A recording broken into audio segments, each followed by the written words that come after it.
Hello everyone, nagbabalik uli Suktik TV. Guys, meron ako ditong gagawin na mini amplifier. Hi-fi stereo amplifier. May nagbigay pala ito sa akin, yung nagpagawa sa aking TV na flat screen LED. Binigay ito sa akin. Ang ano daw nito guys, naisaksak sa truck niya ata. Sabi niya naisaksak daw sa truck siguro. 24 volt yun na isaksak. Yun. Sabog. Sunog. Ang ganito kasi 12 volt lang to eh. Yan guys, 12 volt lang siya. Bluetooth. Tapos amplifier na rin siya. Mga ganito may na lang to. Mga 30 watts lang siguro to. Baka wala pa. Pero malakas din to pag yung minutes mo yung para dito ng speaker. Yan guys may mga parang pinalitan na rin siguro, may gumawa na siguro palagay ko nito pa. Yan, may mga capacitor na sumabog siguro palagay ko. Ayan yan sa capacitor rin naman guys. Kung napadang sa aking channel, paki-like, paki-subscribe at paki-hit the bell button na rin para update ka sa mga video ko na upload. IC, si back nito sigurado ng IC. Yung tsura niya, yung heatsink na itong may puting heatsink. Andyan yung regulator niya, IC. Walo ang paa. Maganda pa yung guys na ko na to guys. Wala pala akong mabiling IC nito ito guys Kaya i-convert ko. Gagamitin ko lang pala dito ang Bluetooth, hindi ko nagaganin ang amplifier.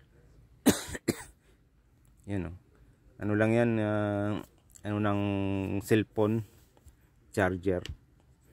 5 volt ang sinupply ko guys. Disconnect ko yung papunta sa power niya. Nag-separate akong ayan guys, gumana na siya. Para ito lang mapagana ko guys yung module ng Bluetooth. Cancel ko na tong amplifier kasi pang testing ko ito guys, hindi nagagana yan. Ito lang papagana yung Bluetooth. Para pan-testing lang sa mga ginagawa ko dito ng amplifier. Guys, na ko na, binalutan ko na ng karton yung power supply ng Bluetooth.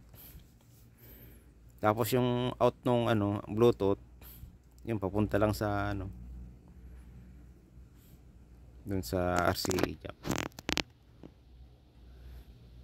Siko pa rin. Yan guys, gumana na siya.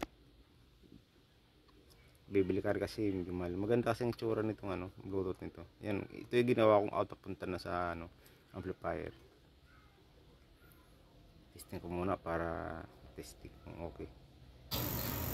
Yan guys, lalagay ko ng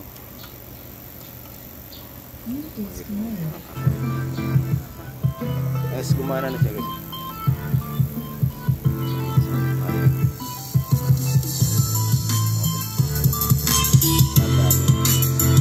Wala akong makita sa round nito IC nito.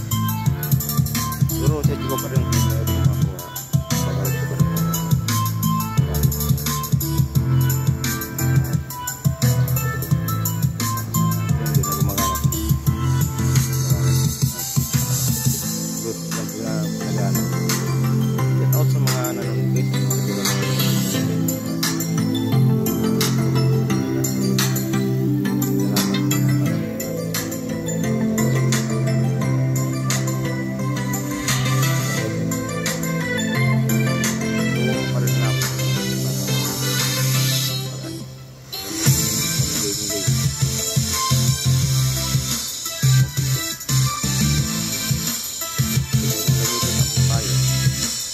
siguro pagka nalagyan ko ito nalagyan ko yung out ng amplifier kasi speaker lang kasi yung out sa labas para ginagamit siya para dito may nagpagawa sa akin dito na kasi dito sa trabaho ay buhok ko yung bagay ito dyan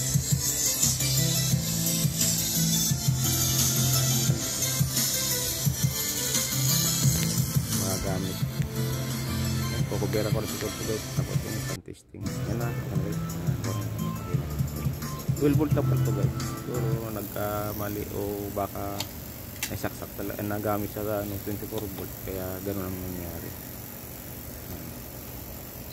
Ganda din pag nalagyan ko ito ng IP kasi yun o, may sariling input din siya. Later on. Yun malinaw Samahan niyo guys po ang F ang Mama Ella sa Forever Weekends. 4:26 ang oras natin. This time check was brought to you by Salon Pass. Relieve the pain with Salon Pass. Sunsilk. Go na go with best ever Sunsilk. Walang makakapigil sa bangong nakakagigil. Now with its new best ever fragrance. Cobra, panalo sa lakas under the crown promo. Nor Sinigang. Ang simpleng pampakilig Nor Sinigang. Wala namang ano.